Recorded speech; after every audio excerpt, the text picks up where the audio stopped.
Thanks for joining us. Well, over the last few days, we have been learning more and more about the lasting impact of former President Jimmy Carter. We have talked, of course, about his time as governor here in Georgia. We've talked about his presidency and, of course, his humanitarian work.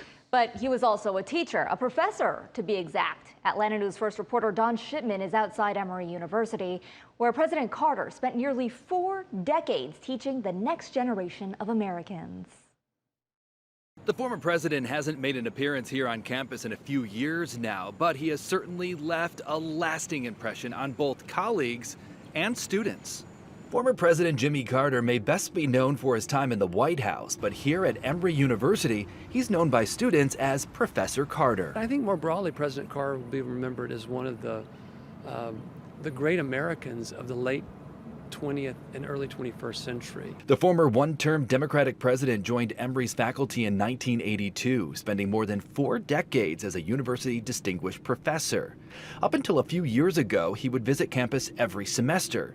Joseph Crispino taught a class for several years focused on the Carter presidency. Students would do research in President Carter's presidential papers at the Carter Library. And then the last class of the semester, President Carter would come and discuss with the students their research. Back in 2019, at the age of 94 and 37 years into his time at Emory, the 39th President of the United States was granted tenure in 4 schools: Emory College of Arts and Sciences, Oxford College, Candler School of Theology, and Rollins School of Public Health.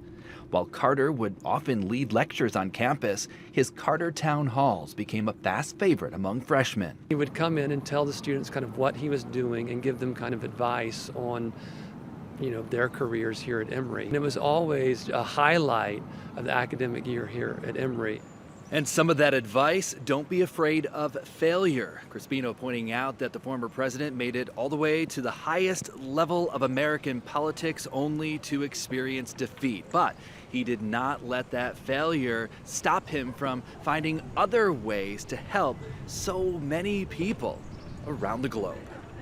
On the campus of Emory University, Don Shipman, Atlanta News First.